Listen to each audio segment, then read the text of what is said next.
Okay, well, before we get started here, I would like to say good morning and happy Mother's Day weekend, if it applies to all of you beautiful mothers out there. I hope you have a fantastic weekend and get to spend it with your children, your grandchildren, whatever it is that applies, and hope that you have a fantastic and memorable day. All right, so this is the third, actually, no, this is the fourth webinar in the series that we're doing here. Just to kind of recap what we covered in the last webinar, we went over the adrenals. We went over, if it is a circadian rhythm issue, as far as the cortisol and the melatonin was concerned. We talked about how that's primarily more with the hippocampus, and that's tied into memory and short-term memory and locking in short-term memory into long-term memory. So we talked about strategies of how to improve the hippocampus. And then we also talked about, cortisol itself. If it's a cortisol quantity issue, then, that was more the HPA, the hypothalamus pituitary axis, which, involved a different type of strategy to kind of treat and assess. And then we also talked about the pineal gland and melatonin and how that whole thing affects the whole cortisol loop, and how melatonin and cortisol kind of interact with each other, and how blue light exposure at night actually minimizes your melatonin output and having a drastic effect on your sleep. Okay, so those are the things we covered last time. This time I want to cover the whole autoimmune process. And so mainly because, I've been doing a lot of these, I've offered the free 15-minute talks. And, every time, the most common questions I ask are about medications, or that are asked for me are, are they on the right medication? Are they on the right dose? And, one of the first things I ask them is, well, have you addressed your immune system yet? And the majority of the people that I've spoken to have not. And that's why I think it's important to kind of bring this up and to make you aware that you really just can't rely on the medications, the thyroid medications themselves. You really have to look at the underlying causes of Hashimoto's, which is the immune system. And so that's what we're going to cover today, okay? For those of you who are new, or if this is your first time, my name is Dr. Romel Geronimo. I am a chiropractic neurologist. I practice in sunny San Diego, although it's not so sunny right now. It's a little cloudy. But yeah, I've got a small office in Rancho Bernardo, and I consult with autoimmune patients actually all throughout the world, and really trying to modulate and improve their immune systems, and really to minimize their autoimmune attacks and flares. And so that's what we're going to talk about today, specifically the whole autoimmune process. Okay, let me get to the PowerPoint here. So I'm in my PowerPoint screen right now, so I cannot see any of your comments or your questions, but we will address those at the end. Okay. All right. So what causes autoimmunity? Well, first, you need to have some type of genetic predisposition, meaning that you have, you've inherited the genes or a set of genes from your parents. And even though you've got these genes, it doesn't necessarily mean that you're going to have the autoimmune response. You typically need to have poor gut health as well to basically what's called turn these genes on. This is a concept called epigenetics, and with the turning on of these genes, you need obviously the environmental triggers as well. Okay, so these environmental triggers can be anything from diet, it can be stress, it can be from medications, it can be toxins in the water, BPA, anything. Basically, is in an environment, if you've got that genetic predisposition, you basically have the potential to have an autoimmune issue. But just because you have that potential, you can still avoid doing a lot of things avoid the autoimmune issue by doing things that basically, promote poor gut health and, staying away from these environmental triggers. Okay, so the outline for today, obviously, we're going to talk about the immune system. We're going to talk about Th1 and Th2 dominance. This is a concept that, if you've read Dr. Karazian's book, you're familiar with it. If you haven't, or you don't know anything much about the immune system, I'll go over the basics of that. We'll also go over Th3 and Th17 pathways. This is a little bit more beyond the Th1, Th2. And then we'll go over leaky gut and the whole entire GI tract, and also talk about the microbiome. Okay, I think the microbiome is a huge, huge key factor in your total overall health, and we'll cover that a little bit towards the end. Okay? All right. So when it comes to the immune system, this is basically what we're looking at. Okay? This is a typical, what's called a macrophage or a phagocytic cell.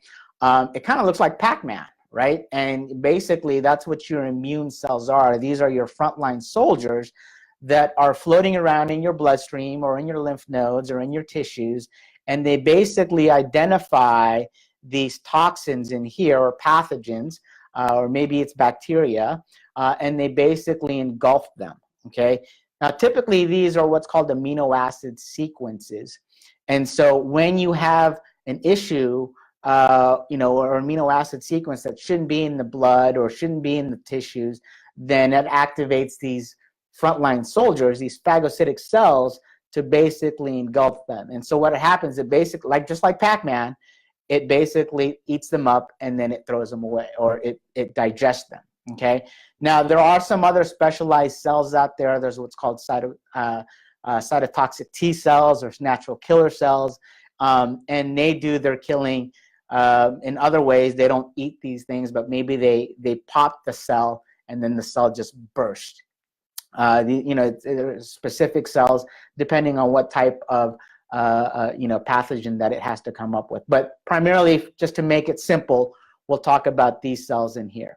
Okay. Now, the immune system is very, very complex. We still don't know a lot about how the immune system functions. Actually, there's a lot that we don't know about the entire human body overall. I think we're just at the cusp of really figuring out what's going on with the body. But it's very complicated. It's changing all the time. There's new research that's coming out all the time. But I'll try to make it simple so that you guys can understand this. Okay? Now, let's go over exactly what happens with an immune response. Okay, so let's say you cut yourself, and now you've got this immune response that has to occur to basically get rid of those pathogens and these bacteria.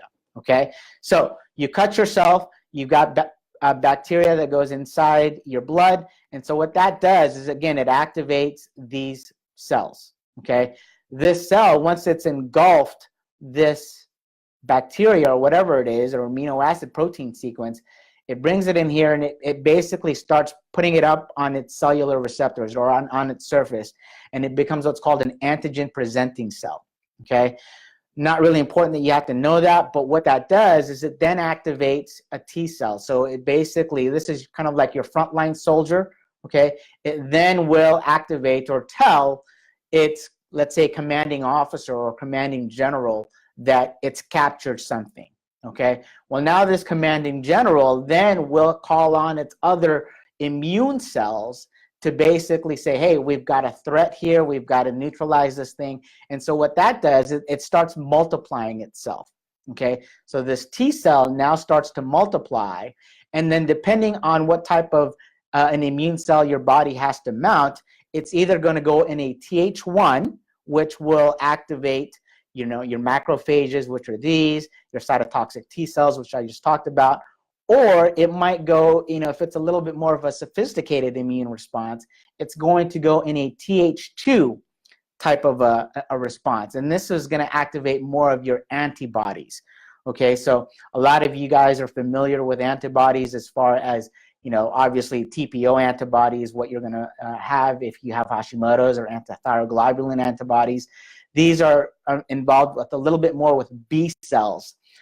So B cells are different from the T cells in the way that they produce antibodies, and they put them on their cellular receptors, and then that's how other cells know to attack that. Because, you know, unless you have an antibody that's basically being produced, your cells don't know which ones to attack, or which ones are friendly and which ones are you know, are evil or bad.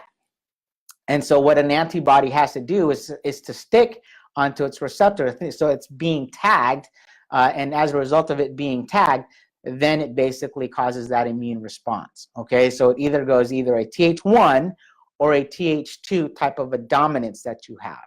Okay. You also have what's called a Th17 pathway, which is just a very general pro-inflammatory pathway. Okay, when you have Th17 that's activated, this activation of the Th17 just promotes inflammation, and it just promotes an immune response. Okay, so the goal when it comes to looking at the autoimmune population, or minimizing the autoimmune flares, is to balance this Th1 and Th2 response, and to minimize this Th17 pathway. Okay, we also want to improve the function of this T cell receptor. So that's in this next page here. So this Th receptor, this is kind of like the general, right?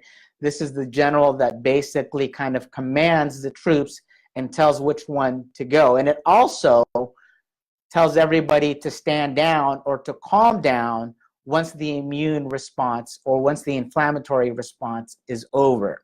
Okay, now for a lot of you who have autoimmune disease, this Th, or regulatory T cell receptor, or T cell, is not working as well as it should, and it's because it's an overactive, you have an overactive immune response, and that overactive immune response, it's caused a dysregulation in this Th3 receptor, or Th3 cell.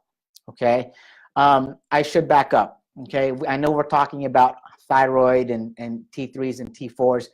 This is something that a lot of people get confused about. These are not related to your thyroid hormones. Okay, these are part of your immune system. So when I say Th1, Th2, that's not about the thyroid hormone at all. Okay, these are about your T cells and the types of T cells that you have in your immune system. Okay, so going back to this, it's really, really important to increase the activity of this Th3 cell, or Th0 cell is what it's called. There's lots of different names for it. There's a regulatory T cell, or Th0, or Th3, but it's all the same cell. Okay, and basically, again, the goal is to improve the production of this while minimizing the production of the Th17 pathway, and also balancing out this Th1, Th2 receptor. So it can get pretty complicated here.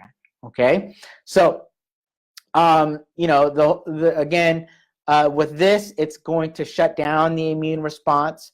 It's going to produce an anti-inflammatory cytokines that suppress the immune system, or the immune response. Now, cytokines, again, as I explained before, cytokines are just messages that the immune system uses to activate specific cells. Think of them as text messages. Okay, so when a specific cytokine, let's say interleukins, or there's all kinds of different interleukins. There's interleukins 1, 2, 3, all different numbers, right? It depends on which ones are secreted that basically activates whichever, you know, immune cell that you have. So when you have a healthy immune system, you've got this healthy regulatory T cell that's going to be able to do its job and to minimize and stop the immune response once it's occurred. Okay, here's a little bit more of of a diagram that can explain that. So again, you've got your macrophage, or a phagocytic cell that engulfs a bacteria or a protein. It then now becomes an antigen presenting cell, and then that activates this naive T cell. This is your regulatory T cell. Okay, now this T cell then will help to balance out this Th1, Th2 response, and helps to balance out the Th17 and T regulatory T cell function. Okay, now that's the key to having a balanced immune system and to minimizing your autoimmune flares. Okay, so the key thing is, first of all, we need to improve T cell function. So how do we do that? Well, there's certain things that we know of that are going to help improve the regulatory T cells and to minimize the Th17 pathways. Okay. Now I'm not going to mention any specific supplements at this time, but if you're interested in them, just contact my office and we'll give you a list of the specific formulations. But a regulatory T cell, that's going to have positive, interactions with glutathione, with vitamin D, and with short-chain fatty acids. Now, the short-chain fatty acids are going to come from your microbiome. So, again, we'll talk about that a little bit more. But when you're looking to improve that regulatory T cell function, you want to boost up glutathione, okay, or N-acetylcysteine, because that's one of the things that helps to recycle glutathione. I actually did a video on glutathione.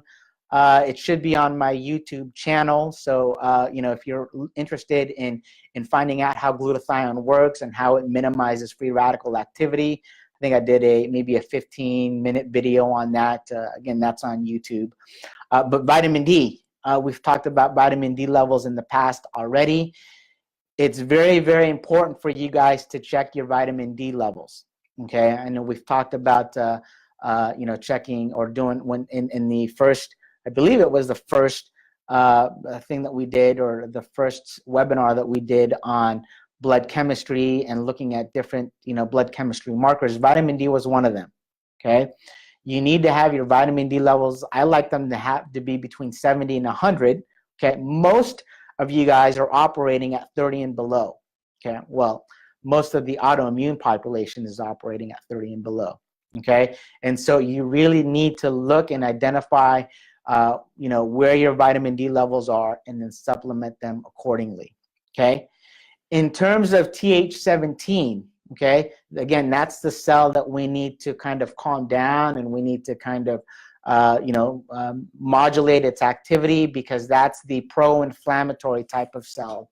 And the way that we do that is by improving nitric oxide synthase. Okay, now there's 3 different types of nitric oxide. In majority of the nitric oxide levels are good, but you've got what's called an endothelial nitric oxide level, which is basically in your tissues. You've got neuronal nitric oxide, which are in your neurons and primarily in the brain. Those are basically the 2 that you want to improve. And then you want to basically suppress what's called inducible nitric oxide. That inducible nitric oxide is like fuel to this Th17 pathway. Okay, and it basically again activates all these inflammatory responses. Okay, so again, we've got a formulation for minimizing this Th17 pathway. But I'll cover that on a case-by-case basis if you guys are looking for specific supplementations for that. Omega-3s. Omega-3s are another key things that you need to look at, okay? I recently did an omega-3 check for myself. I take about 2 capsules of omega-3s daily, and I have salmon about 2 to 3 times a week. So I'm thinking my omega-3 levels are great. I get my omega-3 levels back, and they're at a 5. Now, ideally, you want them to be between 8 and 10, okay? So for me, that was really eye-opening in terms of, hey, even with the omega-3 supplementations that I'm doing, I'm still not getting enough. And so I've boosted my omega-3s to about 6 to 7, capsules a day, and then I'll recheck in about 6 weeks and see where I'm at that point. But omega-3s are so crucial. These fats are so crucial to minimizing inflammation, improving brain function, and just improving overall cellular walls, which basically protect us from free radical and oxidative damage. Those are all related to these omega-3 fatty acids, so it's really, really key to do that. And then another thing that you need to do to boost, or minimize Th17 pathways is to boost your serotonin, dopamine, and oxytocin levels. These are all your feel-good neurotransmitters, okay? Now, I prefer that you boost them naturally. So going back and doing whatever it is that you love to do, whatever it is that, helps you to enjoy life or gets you laughing, or, whatever it is, whether it's art or music or dance or, playing a sport, whatever, spending time with, specific family members or just, maybe being by yourself and meditating. Those are all things that you need to do to kind of, get your health back. Okay, you've got to have those serotonin and dopamine and oxytocin levels elevated, because those are so crucial to the immune functions themselves. Okay, and then generally overall, you want to minimize salt intake, you want to minimize chemical exposure, and specifically with chemical exposure, these are things that you can easily do. So a lot of things that we're finding out now is that BPA, in plastics, are really having an impact on our our immune system. Okay, so these are things that if you heat plastic up, or you get, let's say you drink from bottled water, and you don't know where it's been, or if it's been in a hot car and you drink it, that can induce an inflammatory response and actually promote your immune cells, which, remember, these guys will start attacking your thyroid when you have any type of chemical exposure.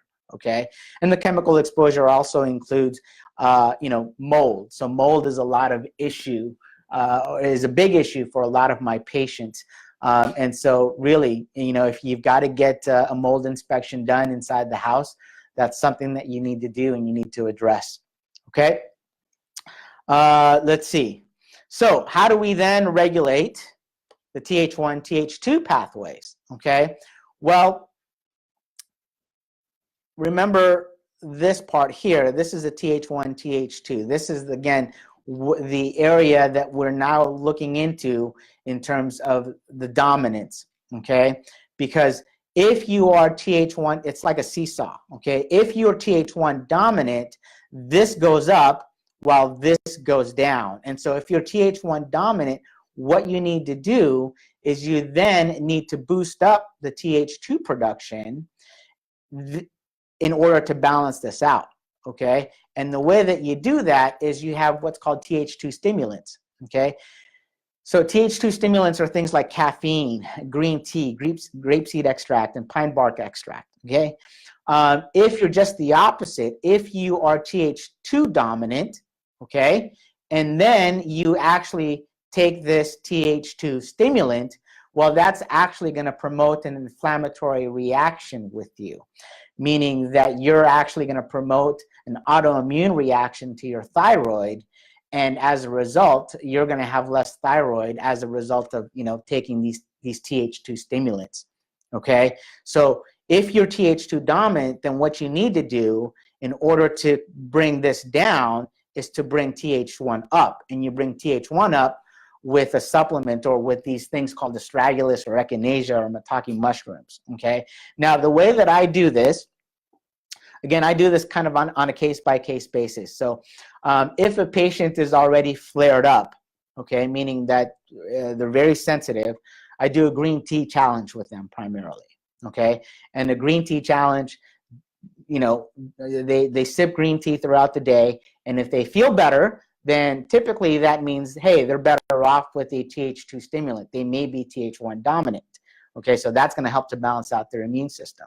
Okay, and if that's the case, then I load them up on these other Th2 stimulants to get even a more stronger response to balancing out their immune system. And typically, when you do that, you can patients will experience that they have just better sense of well-being. They have improved energy. They have improved mental acuity, and they're just able to do things more throughout the day. Okay, now again, conversely, if they didn't do well with that green tea challenge, then I give them a Th1 supplement, which will then boost up that Th1 side and then slow down this Th2 side. Okay, so again, the whole idea is to maintain balance here. Okay, but in most cases, when you have an autoimmune issue, one of these are going to be up and the other one is going to be down. And so you have to kind of figure out which one you are. Okay, now there is something to this that you need to kind of also pay attention to. Okay, because if you have a gut infection or if you have an active viral load that's going on, that's going to throw off your immune dominance. Okay, so you don't want to test for immune dominance if you've got, if you've got a viral issue or if you've got a gut infection that hasn't been cleared yet. Okay, so typically you need to clear those out first before addressing this. Okay, and so now speaking of the gut, this is what we're going to cover next, and we're going to cover gut health because, all diseases begins in the gut, and I'm going to show you how exactly that occurs. Okay, we're going to talk about leaky gut and the microbiome. Okay, so with the gut, basically it's just a tube. Okay, the entire gastrointestinal tract is a tube from your mouth all the way down to your anus. Okay, primarily what we're going to focus on are the small intestines and the large intestine when we talk about the microbiome. Now, this right here is your small intestine, and this right here is your large intestine, which is primarily on the outside.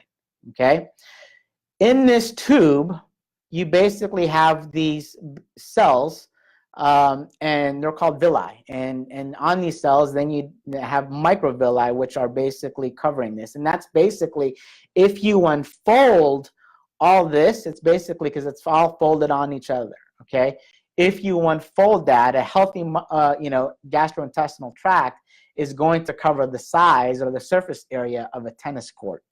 Okay, but when it's folded on each other, it's going to look like this. Okay, and so what happens is, so this, inside here, this is where our food is. Okay, and outside, or beyond this barrier, this is where all the blood and the capillaries are and the veins are. Okay, so the food needs to get digested here. It needs to cross this wall and then get into the bloodstream. Okay, now the way that I describe this to patients is that the food you eat are like, Lego blocks. Okay, you have this big giant building or a structure, and that's basically your meal. Okay, now every meal needs to be broken down into one specific Lego block for it to cross this barrier here and go into the bloodstream. Okay, so this is what we're looking at here. Okay, so this is your food, and this is the these are your cells. These are the villi and the microvilli, and this here is the bloodstream. Okay, so again, using that Lego block analogy, these Lego blocks need to be digested into one single Lego block before it can go through here and get into the bloodstream. Okay, this is a healthy gut. When you have a leaky gut, okay, what can happen is that these cells can shrink, or because they're inflamed or they're chronically inflamed, they basically destroy these tight junctions, and these tight junctions can then now allow for the passage of bigger Lego blocks. So not really bigger Lego blocks, but Lego blocks that haven't been digested yet. Okay, so maybe you have, if you're using the a house as a Lego analogy, if you've got a a house made out of Legos, well then you have maybe 2 or 3 or maybe 20 or or maybe 100 blocks that are still haven't that are still kind of together, that are now seeping into this bloodstream, and then since it hasn't been broken down, the immune system is now activated because, hey, this is something that's foreign, we don't know what this is, so now it needs to activate all these immune cells again. Okay, so remember this guy, this is now activated because that food hasn't been fully digested into one single Lego block. You have maybe 20, 30, or 100 Lego blocks that are floating around in there. It now activates that immune system, and as a result, it's attacking these protein strands, okay? Now, what it attacks is what's called an amino acid sequence, okay? And let's say, for example, this is gluten. It's now attacking gluten. Well, there is an amino acid sequence in gluten that's very similar to the amino acid sequence in your thyroid, okay? So after, a while of attacking gluten, these cells are now going to recognize the same amino acid sequence in your thyroid. And so that's the whole concept of molecular mimicry. And so that's how you start and create this autoimmune response. Okay? So again, it kind of starts off as this is a healthy gut. And again, you've got these, think of these as, kind of, if you, again, want to think of this as, or to make this kind of people understand this, I try to explain this as the grout here in between the tiles. Okay, and when the grout wears off as a result of inflammation, it allows leakage in between the tiles. And that's basically what this is doing. So you've got leakage going into your bloodstream. And again, these amino acid sequences are being attacked. And these are the same amino acid sequences, in your thyroid. Now, if it happens to attack the same amino acid sequence in your joints or in your wrist or in your hands, then it can lead to rheumatoid arthritis, okay? If it's the same amino acid sequence that's in your gut, it could lead to Crohn's or ulcerative colitis or celiac disease, okay?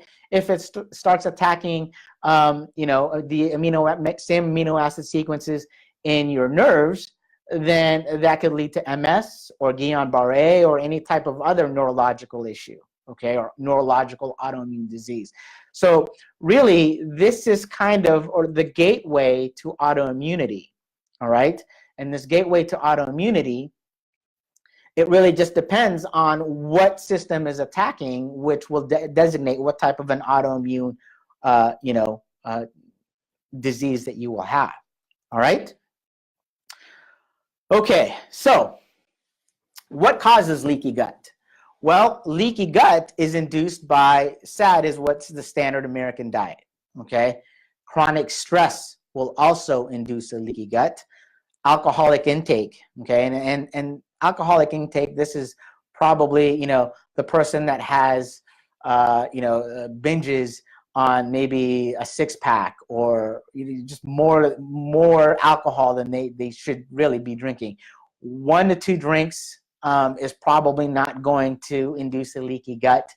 But if you have a little bit more than that, if you feel hungover the next day, if you just don't feel good, that's probably an indication that you've, created a leaky gut environment, okay? NSAIDs, so these are your non-steroidal anti-inflammatory, these are your aspirins, your Advils, okay? And even Tylenol, which is not considered an NSAID, these can also have an impact on destroying the tissues involved in these layers here, okay? So excess sugar intake, okay? That's another thing. If your diet is rich in high amounts of sugar, or if you have, let's say, there's a party and you have cake and you have donuts and then you have ice cream, okay? All that sugar is going to just induce a leaky gut issue. If you've got a Hashimoto's issue, you shouldn't be doing that in the first place. But again, there's a lot of you out there that aren't aware of what you need to do and what your diet needs to be, and how this is going to have an impact on your immune system. I understand, I think next month, Mickey Truscott, who's the author of the Autoimmune Paleo book, she's going to do a webinar for you guys as well. And so this is kind of like the science background of what exactly is going on and why you need to eat well. But I'm going to let her cover the different recipes and everything that she's going to recommend in that. But as far as what you need to do, you really need to minimize what you're putting into your body and make sure that you're only feeding it healthy food and whole foods and avoiding the junk foods and the excess sugar. Okay, gut infections. Gut infections can also impact leaky gut. So You know, you've got, we'll talk about a little bit more about the microbiome later on, but if your balance, if your, you know, microbiome balance is lost due to either a candida issue or a fungal issue or parasites or dysbiosis, meaning you've got an imbalance of different types of bacteria there, that can also cause a leaky gut. And so that's something that you need to address as well. And we talked about environmental toxins already. We talked about BPA specifically. That is going to have an impact on the way that these lymphoid tissues interact with each other. Okay, so what are the symptoms of leaky gut? Increasing frequency of food reactions. So mainly, it's kind of like a loss of oral tolerance, meaning that you're no longer to eat the foods that, you know, a lot of the foods, even their whole food, you know, fruits and vegetables and your meats, you're actually producing an immune response to this. Okay, so if you're having that, that's just an over amplified T cell and B cell, and that's something that needs to be calmed down. You've got unpredictable food reactions. You've got aches and pains and swelling throughout the body. Okay, frequent bloating and distension, specifically after eating, and then abdominal intolerance to sugars and starches. These are all hallmark symptoms of leaky gut, and when you have that, that really needs to be addressed in order for you to heal. I mean, no amount of thyroid medication or you know, antidepressant is going to help you if you've got a leaky gut. You've really got to address this through diet and some supplementation if you need to. Okay. All right. So how do we heal the leaky gut? Well, we need to fix the oral tolerance if necessary. So we need to, like I just, you know, addressed, if you've got an issue with a lot of, you know, all these different interactions or reactions to food, we've got to fix that. Okay. We've got to fix the microbiome balance. Okay. Digestive enzymes. A lot of people, you know, one of the things with Hashimoto's or hyperthyroid issues is that when you're hypothyroid, you simply just don't signal the parietal cells in the gut to produce HCl. And so as a result of that, you have minimal acid production. And when you have minimal acid production, you're going to have minimal digestive enzyme production as well. Okay. You have to remember that your liver and the gallbladder and the pancreas, these are all helping to produce digestive enzymes, but they are signaled or boosted for their metabolism by the thyroid hormones. So if you've got minimal, or if you've got, you know, obviously the Hashimoto's, if you're not on the thyroid medication, or if you're primarily hypothyroid, those organs don't produce the digestive enzymes that you need. So in order for your body to heal, you might need to have these digestive enzymes. Okay. Then there's also pre and probiotics. I'll cover this a little bit more when we talk about microbiome. But you know, you also have to give your body the nutrients that it needs to basically help or heal, you know, these tissues in the gut. And so L-glutamine is one of them. Okay, L-glutamine is very prevalent in bone broth. So bone broth is, you know, one of the things that I highly recommend for patients. There's zinc. Again, going back to omega-3s, we've kind of talked about that already. Vitamin A is crucial for that oral tolerance and to really regain that oral tolerance. And you need about 5,000 units, you know, a day of this vitamin A. Curcumin is another good one. Most of you are familiar with turmeric. So, you know, turmeric and curcumin, they go great for the immune system and great for healing the gut. And then quercetin, again, another antioxidant that's really, really crucial. And I use these, you know, ingredients a lot when we're looking and working with the gut. Okay. All right. Let's see. Now we're talking about the microbiome, which is basically kind of the hot topic in the functional world right now. And I think, you know, I think this is really the way to go. I think the microbiome is the key to our health, okay, and our well-being. And I think the answers to fixing autoimmune diseases permanently is really looking at, and researching the microbiome, okay? Because, we're right now, again, we're just kind of at the surface of what we know about the microbiome. There are thousands of medical researches that's being published on a yearly basis on the microbiome, but we're really still trying to find out, how this benefits us, okay? But I really think that this is really the key to our health, okay?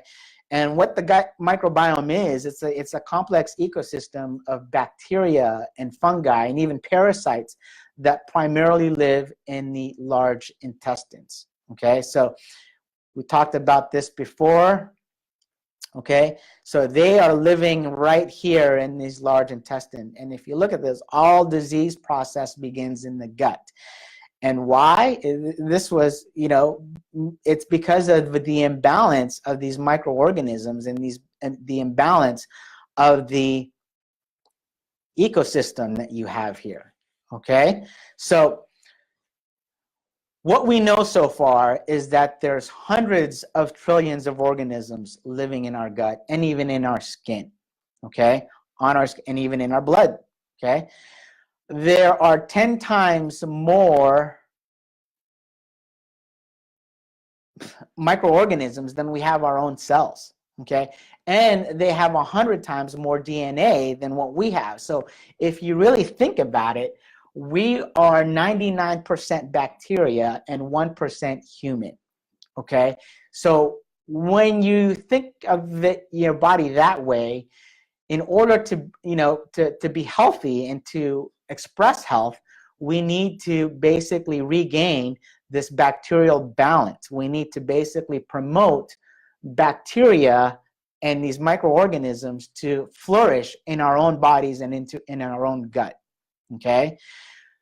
These bacteria basically help to control inflammation. So there's crosstalk with the immune system, there's crosstalk with the brain, there's crosstalk with the endocrine system, meaning that it actually helps to produce hormones. Specifically, for this population, it helps to convert T4 into T3, which is the active form of your thyroid hormone, okay? But obviously, it's also crucial in the development of estrogens and progesterones, or in the synthesis of these adrenal hormones as well. DHEA, pregnenolone, all of this is basically linked to these bacteria that are signaling all these other systems that we have in our body, okay? And again, it's influenced by what we eat, it's influenced by medications and the environment, okay? So the gut microbiome, what we inherit is basically, it starts during pregnancy, okay?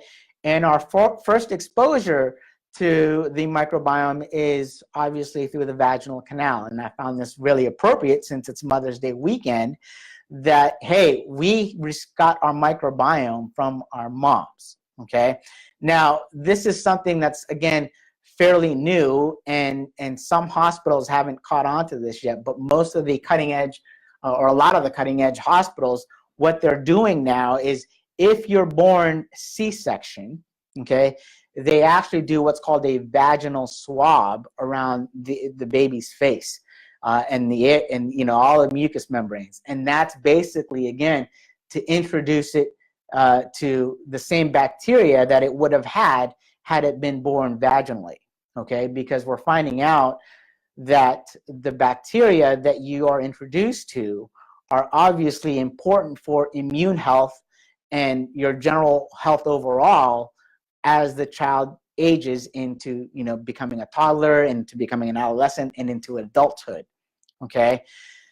There's actually species, like a Prevotella species, that signals to close the tight junctions in the gut lining, okay? So remember, we talked about the gut lining here, okay? So there's a species, the Prevotella species, that's found, going through the birth canal, that actually help to close these tight junctions, okay?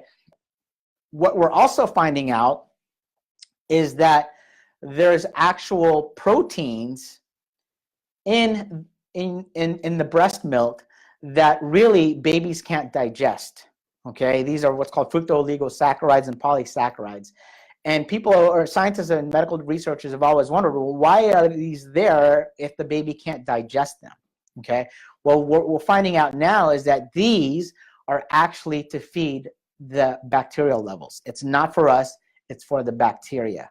Okay, I just found that completely mind-blowing. It's amazing how this system kind of all works, but that's really, again, feeding that good bacteria and allowing that seed to kind of develop in the baby's GI tract. Okay, it's really fascinating. We are finding out that the microbiome is also crucial for metabolism, okay, in terms of just, you know, burning fat and burning energy and converting regulating your blood sugar, okay. And what they did was, I wanted to just kind of go over the slide a little bit. They've done some research where they've taken bacteria from obese mice and they've transplanted that into lean mice, and not doing anything else, not changing anything else with that lean mice's diet or its exercise or its activities. That lean mice basically just started gaining weight, okay? And then they did the opposite. They took bacteria from the lean mice and then transplanted that into the obese mice. And again, not changing anything else, that obese mouse lost weight, okay? It became lean. So it really is, it's just amazing how these bacteria are affecting us and are affecting our health. Right now, you know, there is what's called fecal matter transplants. And right now, the only thing that the FDA has approved it for is for C. diff infections, or these are infections that basically are antibiotic resistant. You know, you can't really, these are people that are just chronically severely sick, and they're either got vomiting all day or diarrhea all day. They just poorly malnourished because they just, you know, they can't absorb anything. They do well with fecal matter transplants. Okay, I know it sounds gross, and when I first heard it, I'm like, what? But, you know, when you're that sick, you really are, you know, you've got to do everything that you can to get better. And so I actually have a couple of patients who have had this done, and again, not really doing much of anything else, not really changing their, you know, exercise habits, or taking any types of other medications. These patients lost at least 40 to 50 pounds of weight, just going through these, you know, transplants. So it's not yet, you know, let's say allowed or legal for weight loss purposes, because there's still a lot that we don't know. We don't know specifically what species it is that really helps improve the metabolism. But you know, we do know that you know, if you get these bacteria from a lean, healthy donor, you're going to express health, okay, and vice versa if you get it from the wrong person. So, anyways, I thought that was really fascinating. So, what's going to promote poor microbiome health? Okay, so we talked about this a little bit already. Herbicides and pesticides, blood sugar, stress, and hormones. I basically kind of talked about that in the first 3 webinars that we've done. These all promote inflammation, and that inflammation is going to promote, you know, poor bacterial health in your microbiome or in your gut. Okay, the herbicides and pesticides and even antibiotics. Okay, and I'm talking about the antibiotics that's present in your food, not really the antibiotics, you know, that you take. But I'll talk about that a little bit more. But, you know, if you're constantly consuming, you know, food that has been sprayed with, you know, some type of pesticide or herbicide or even antibiotic, and then you ingest that, okay, well, not only are you kind of killing your own bacteria, but you're also missing out on the bacteria, you know, that you should have been ingesting from these plants or these animals that have been, kind of thriving off of them as well. Okay, so that's a crucial thing, and that's another reason to eat, specifically, organic food and farm raised food and things that haven't been, been injected with any types of steroids or antibiotics. Okay, so try to eat as clean as you can, because all these things will have an impact on your microbiome. Okay, we've already talked about the NSAIDs and the Tylenol and the alcohol, but I haven't really talked about this much, but food sensitivities, the gluten, the dairy, the corn, the soy, all these are the most common food sensitivities. If you don't know what you're sensitive to, then you really got to find that out. Okay, Cyrex has a great a gluten cross-reaction test, or a gluten test, and then there's grains that can cross-react like gluten or behave like gluten in your body. And then if you want to, even go forward with that, they've got 180 different foods that are typically, included in the paleo diet that people might be reacting to. So, again, if you don't know what you're sensitive to, you've got to find that out, because if you're constantly consuming foods, even though you're eating paleo, okay, or an autoimmune paleo, you can still be sensitive to, I had a patient that was sensitive to a banana or strawberries. And again, typically she's, these are her snacks and even though they're organic, this was still something that she was reacting to. And so we had to remove that and take that away. All right. But that's a key thing, because you really, again, the whole goal is to improve this microbiome health. Okay. So what do we need to do then, now that we've kind of identified what your food sensitivities are and we know, how to kind of address this, and what's the next step? Well, the goal is then to have a very diverse and abundant ecosystem, okay? Meaning that you need diversity of these different species living in your gut, okay? You can't have one population that's basically going to overrun and overrule the rest, because that will kind of lead into some type of sickness. You need a balance of diverse populations, okay? So there's typically, I think, the last count is, 40,000 or maybe 400,000 different species living in the gut, okay? And so you need to have a balance with all these. You can't have one particular group or one particular, a species that's going to overpopulate and take over the rest, because that's not good, okay? So in order to do that, you need to have a diverse diet when it comes to the plants and the vegetables that you consume, okay? And the easiest way to do this is to basically eat something of a different color every day. Okay, so whether it's red, green, orange, yellow, whatever it is, purple, make sure that you're eating something of a different color every day. Okay, I have two boys, and they're 13 and 16-year-olds, and obviously when I was their age, I hated to eat, salads and vegetables as well. So what I do with them is I just put everything in a Vitamix and blend it all together, and I tell them, all right, this is what you have to drink for the day, okay? And I give them a choice. You either drink this, or you actually eat a salad, which has all these things in it anyways. And it's much easier for them to drink it than to eat a salad. But that's one way that you can, that's one strategy that you can use if you don't like the taste of certain specific vegetables, okay?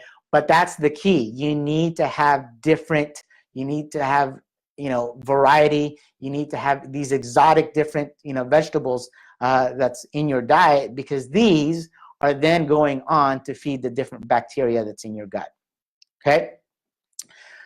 Probiotics or prebiotics. These are your, your garlic, your onions, your artichokes, your leeks, your ginger. These are basically the food that your bacteria thrive on. Okay, so again, you need to kind of include this in your diet on a daily basis as well. Okay, and then for those of you who have, excuse me, very poor GI systems and just poor health overall, you might want to supplement with short-chain fatty acids. And these short-chain fatty acids are basically also what helps to feed these the bacteria and keep them diverse. Okay, so let me kind of explain how that works with a little diagram here. Okay, so again, this is inside your gut. Okay, this is where your food is being digested. This is that cellular wall, and these are where your tissues and your blood vessels are down below. Okay, so the food, mainly primarily plant-based food that you eat, are going to be turned in to short-chain fatty acids. Okay, so these are your gut bacteria, or the ecosystem, whether it's bacteria or fungi, or even parasites. They turn these dietary fibers into these short-chain fatty acids. There's 3 different types of short-chain fatty acids. There's butyrate, there's propionate, there's acetate, but this one's primarily focusing on butyrate. But as you can see, the end product is then going to have an impact on your immune system. It actually calms down this inflammatory response, and it creates intelligence in your immune system. Okay, it really helps to detect what's friend and what's foe.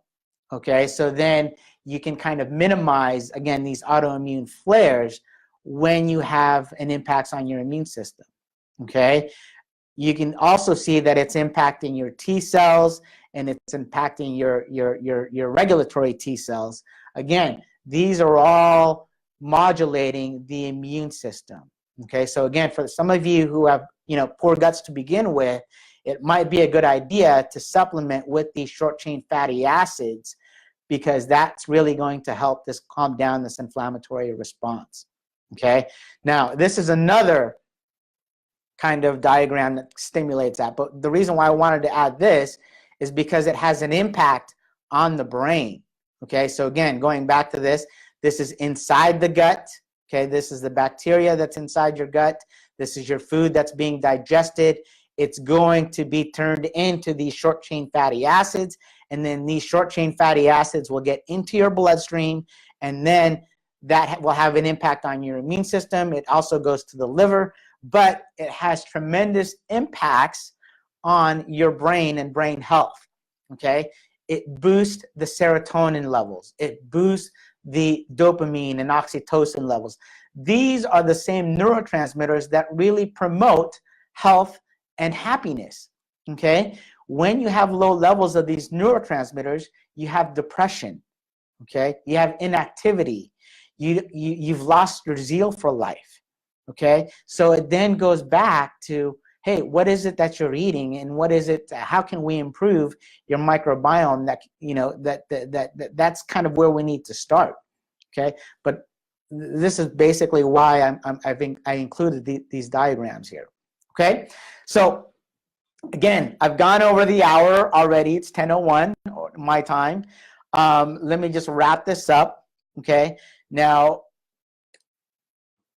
this is kind of a parable that I read about this maybe about 5 or 6 years ago, when I first started hearing about the microbiome and how it impacts the health. Okay, but basically the parable, or the saying goes that there's 2 wolves that are inside us, and there's an evil one and a good one, and I'm going to mess this up, but basically the one that you feed is the one that basically grows inside you, and the one that basically is what you express. Okay, so what's inside you is you've got these bacteria. Okay, you've got the good and the bad bacteria. If you promote the bad bacteria with, again, the chronic stressful lifestyle, the alcohol, drugs, medications, poor diet, the standard American diet, you're going to promote that, these poor bacteria are the ones that are going to be the ones that are expressing themselves.